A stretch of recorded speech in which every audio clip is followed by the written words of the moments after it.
let my sister seduce him for revenge. He showed the footage at our family BBQ. My name is Susan, and I basically destroyed my entire life with my hands. Where do I even begin? Okay, first of all, I've been cheating for as long as I can remember. Like, actually. I was cheating even before I got married to my husband, and it didn't stop after we got married. And believe me when I say this, I don't regret it. Not even a little bit. I really believed I could have the best of both worlds, and honestly, for a long time, I actually did. Everything was going well. My husband and I had a happy enough marriage. We weren't fighting, we weren't broke. We had our routines, and we laughed and had our inside jokes. He made coffee every morning, and I made dinner most nights, and we cuddled on the couch on weekends and watched movies, and to anyone looking in, we looked perfect. But while that was going on, I was cheating without a care in the world. And it wasn't like I was doing it out of spite or anything. It wasn't even about love. It was about this feeling I can't explain, like freedom or control or just wanting more. I liked the thrill. I liked being wanted in more than one way by more than one person. One of the main guys I was seeing before I got married was Felix. Felix was tall, gorgeous, and always smelled like flowers. He wore those fitted shirts that made his arms look tremendous. I knew I should have cut things off with him once I got married, but I just didn't. And the funny thing was, I didn't even try to hide it that well. He'd come over to the house sometimes when I knew my husband was away for work or hanging out with his brothers. We'd hang out in the bedroom or sometimes even the guest bathroom if I felt like switching things up. And nobody ever suspected a thing, not once. But all that changed about a year ago. That day still lives in my head, and I remember every little detail about it. Felix had come over, same way he always did, and we were hooking up in the bedroom. I didn't know my husband was coming home that day. He wasn't supposed to. That's the part that really pisses me off because it felt like the universe betrayed me. I heard the door slam and I jerked up from the bed.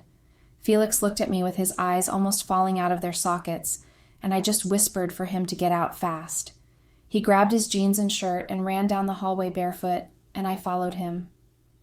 We were both panicking like kids who just got caught stealing from a cookie jar, except what we were doing was way worse. He jumped over the fence, and my husband must have seen a shadow or something, because next thing I knew, my husband started running after Felix like a maniac. He thought Felix was a thief, thank God. Honestly, that's the only reason things didn't get worse that day. He chased him with every bit of strength but didn't catch him. Then he came back all out of breath and angry.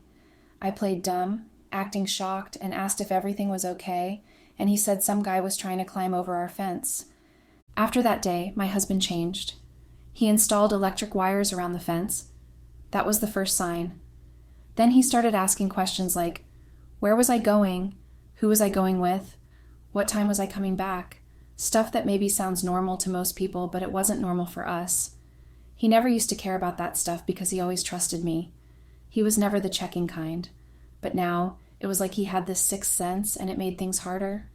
At first, I didn't mind, because I had already stopped seeing Felix. Not by choice, by the way. After that whole fence situation, Felix ghosted me. He told me it was too risky and he didn't want to get caught or worse. He basically disappeared, and I didn't blame him. I guess he saw his life flash before his eyes. It was embarrassing, and whenever I walked past the backyard, I could think about when I hear the electric buzz from the wires is how toast Felix would have been if those wires were there when he jumped. So yeah, things calmed down for a bit. But then, I met Justin. He was like a movie scene. Smooth, confident, funny, in a weird smartass way. We met at this cafe near my job, and it started with casual chats and turned into long text threads and then meetups, and then boom, we were sleeping together. And I don't know what it was about him, but he made me feel like I was 20 again, like I still had it, and I couldn't get enough. We were meeting up every other day and enjoying the best of each other like it was nobody's business. I couldn't bring Justin to the house, obviously. After what happened with Felix, I couldn't take that risk again, so I made excuses to go out. I would normally say that I was going to see friends or run errands or just needed air, and my husband noticed. He wasn't dumb. I mean, maybe a little blind, but not dumb. He'd ask me where I was going and when I'd be back, and I always had an answer ready. I kept it smooth, kept it casual. I often said I was with Laura and Viv, my best friends from way back. He knew them, trusted them, so it worked. But he started noticing little things, like the lipstick smudges when I came back, or the fact that I started wearing makeup again, which was because Justin liked makeup. My husband also noticed how I'd take a long shower right before going to bed. He didn't say anything at first, but I could tell. He was watching. The tension in the air started building like pressure in a bottle. And one night I came home and he was waiting in the living room. He didn't look mad, and he didn't yell either. He just looked at me and asked me where I was coming from. I told him I was with Laura and Viv. He nodded and said okay. Then he looked at me again and told me that my bra strap was showing. That was it, that's all he said. But the way he said it and the way he looked at me like he was seeing something he didn't want to see made me want to scream. It wasn't what he said. It was what he didn't say. From then on, he became more and more uptight. He paid attention to everything. My clothes, my phone habits, the time I left, and the time I came back. He even checked my laundry sometimes. Like, who even does that? It got so annoying. I felt like I couldn't breathe in my own house. And I know what you're probably thinking, that I brought it on myself.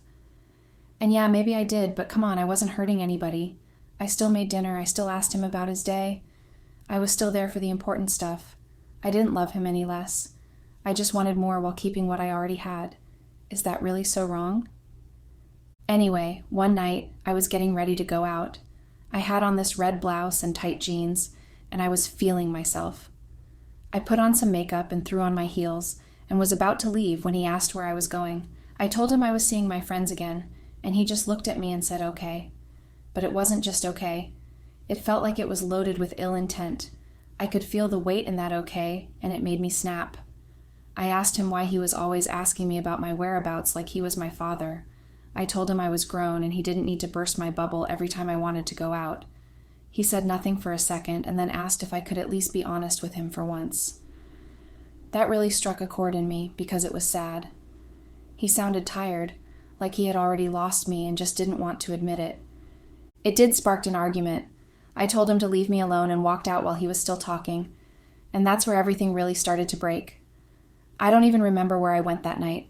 Probably Justin's place, when I came back and pretended as though that was all in the past. A few days later, neither of us were going anywhere, and we were just in the kitchen having breakfast.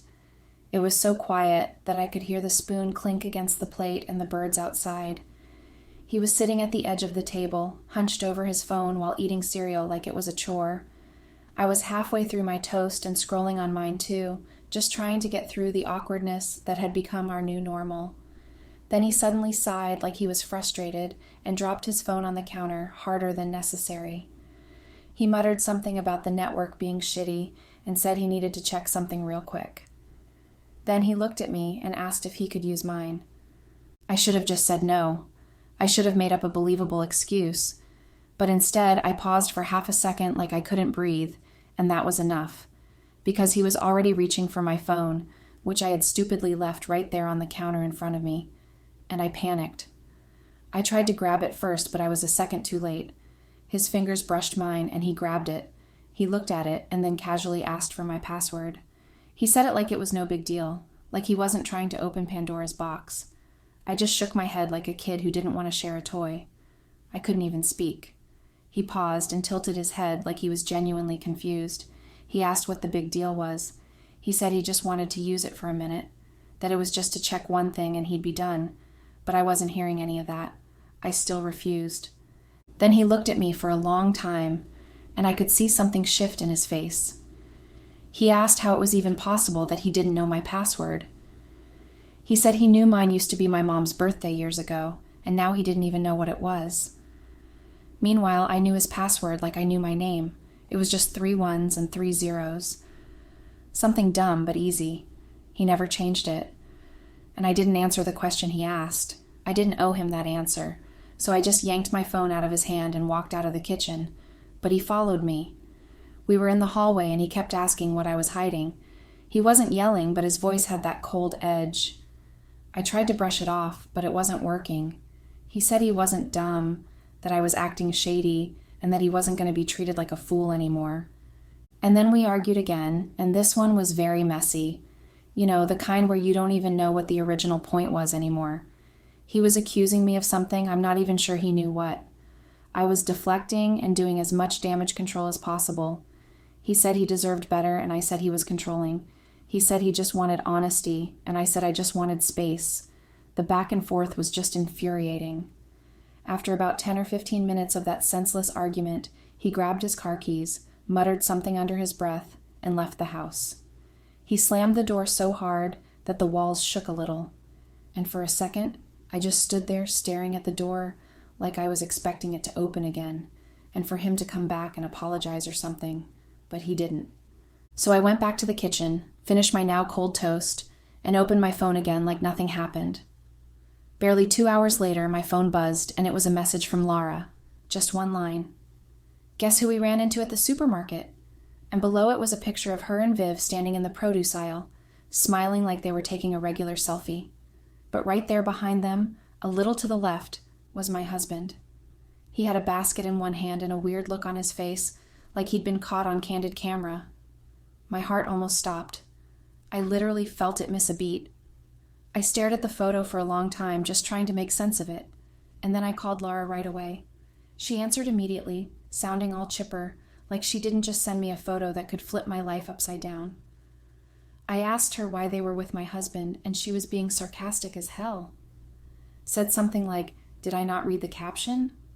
I told her to stop messing around and asked her what they talked about. Like exactly, word for word. I needed to know what had been said. She said he was with a few of his friends, they were picking up groceries or whatever, and then he saw them in line. He walked up to them, said hi, and offered to pay for their stuff, which was weird because he never really did that kind of thing. Then, she said, he asked if they had been good friends to me. Laura said they were caught off guard, but they said yes, of course. They said we talk all the time, we hang out, we have girls' nights and all that.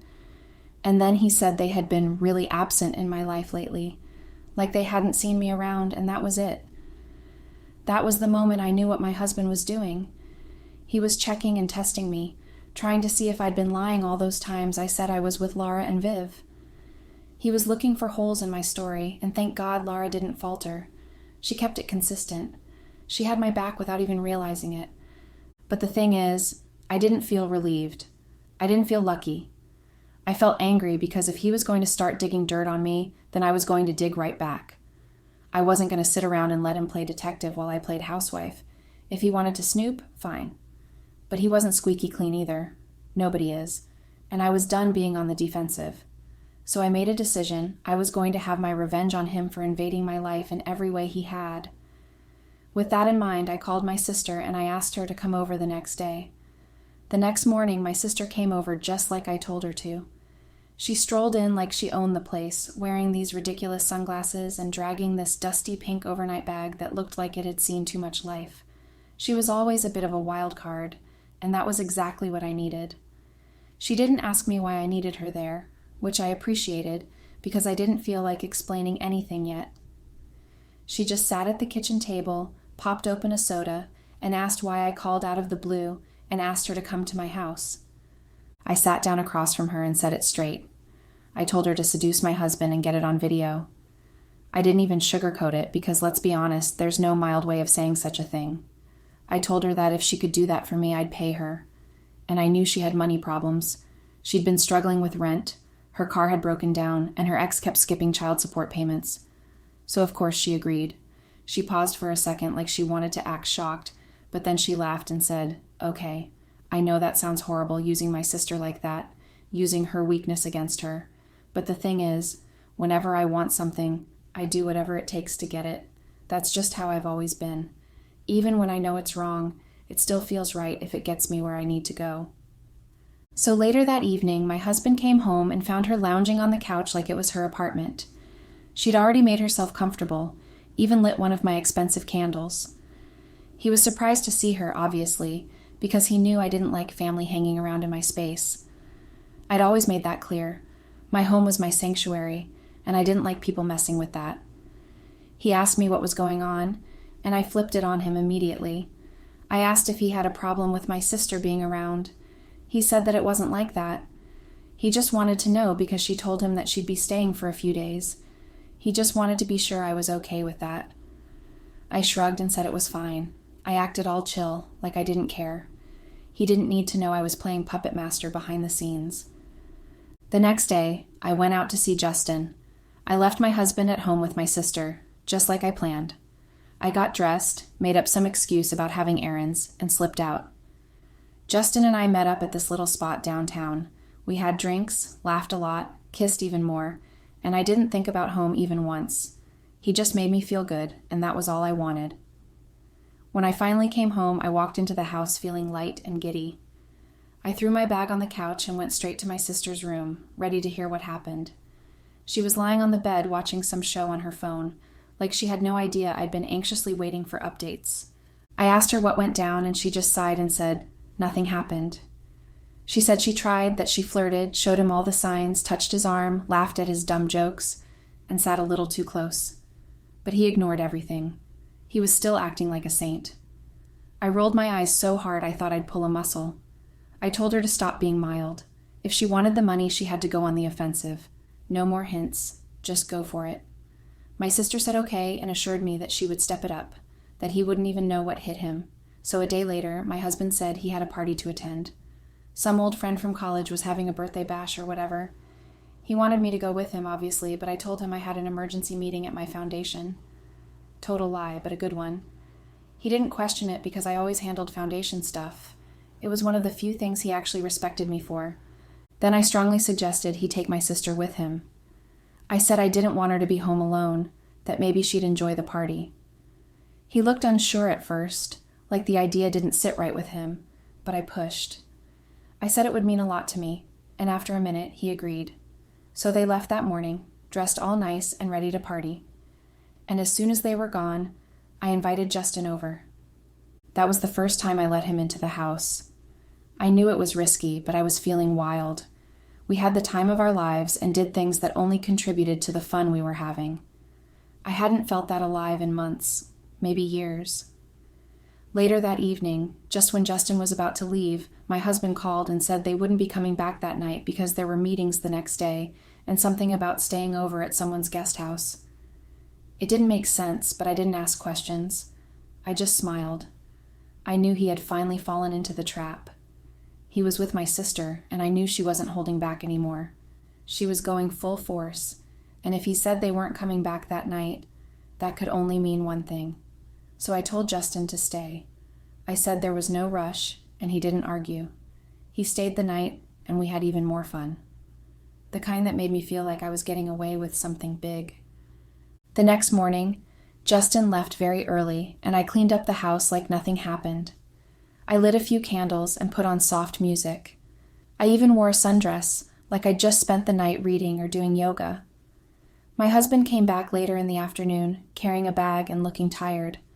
I smiled at him like nothing had happened. I asked how the party was, and he gave me a vague answer by saying that it was good. He looked like he didn't want to talk about it, and I didn't press. I just wanted to see my sister. But she wasn't with him. I waited a little while, then I called her.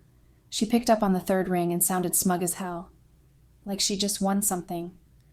I asked her what happened, and she said she got it. She got what I wanted. But then she said something that made my blood boil. She said she wanted more money. She said the original deal wasn't enough anymore, that I had pushed her into this, and now that she had the video, she was raising the price. That sly little snake. I shouted at her. I couldn't even control it. I told her she was being ridiculous, that she was my sister, that this wasn't part of the plan, and she just laughed. She laughed and then ended the call on me. I threw my phone across the bed and screamed into a pillow. Right after that, like not even 2 minutes later, my phone rang again. This time, it was my mom. She kindly asked if I could come around with my husband the next day for a family barbecue. She said everyone was going to be there.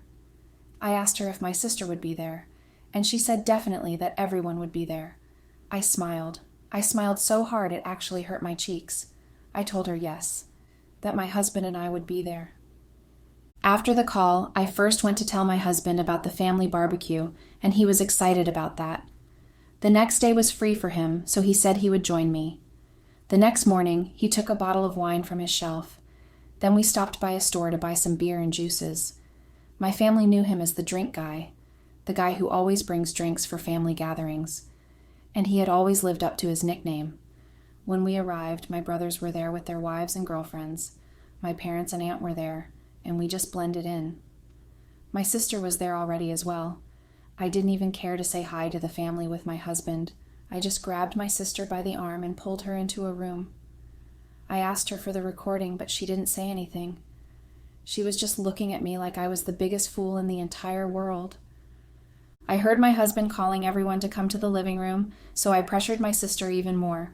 She told me to let her be and was about to walk out, but I blocked her path.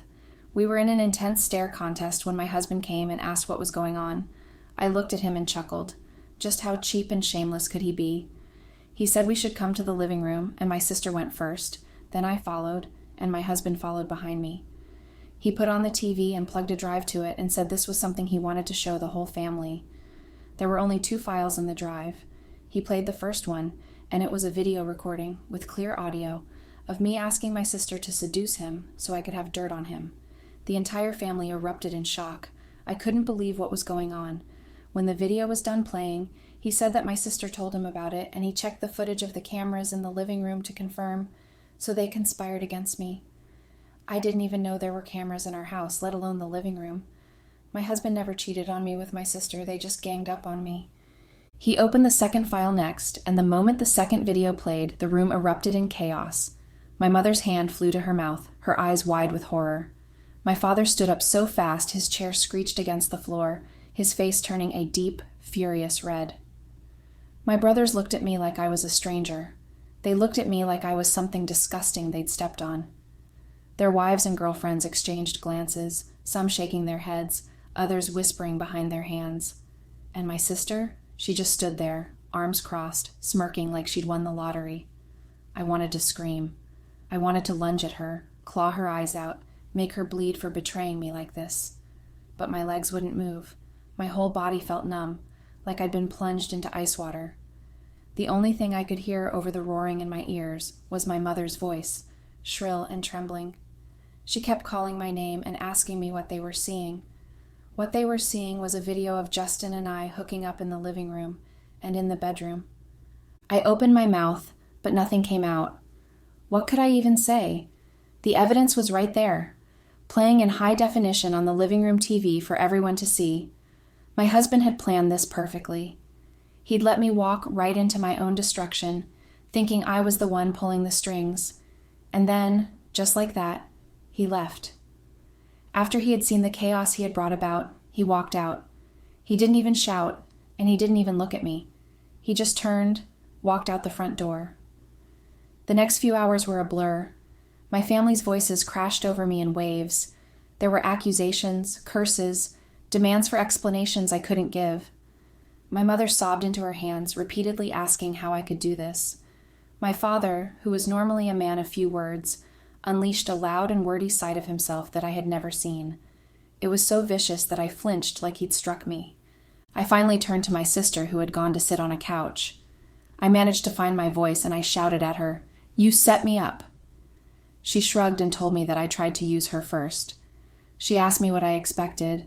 I lunged at her then with my artificial nails bared, but my brother caught me by the arm and pulled me back. He yelled at me to stop and told me that I've done enough damage already. That was heartbreaking to hear. I broke free of his hold and told him that none of them understood. My father cut in immediately, saying that they understood me perfectly now. He said they understood that I was a liar, a cheat, and now a person that has humiliated our family.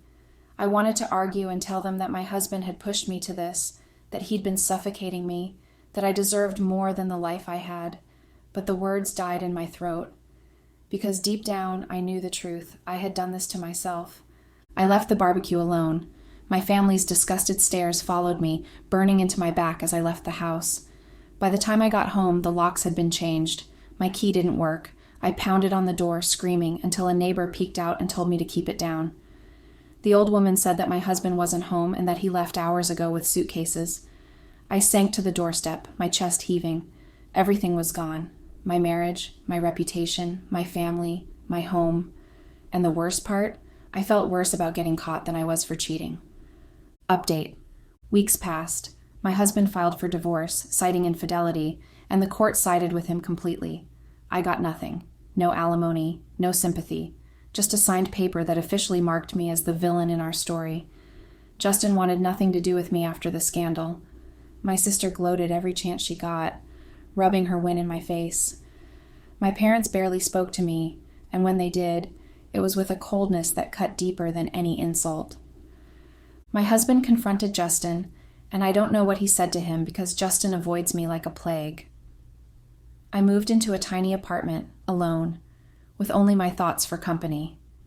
And in the quiet moments, when the reality of what I'd lost truly sank in, I'd lie awake at night, staring at the ceiling, wondering if it was worth it.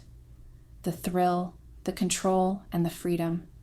I still didn't have an answer, but one thing was certain: I'd burned my life to the ground, and now all I had left were the ashes,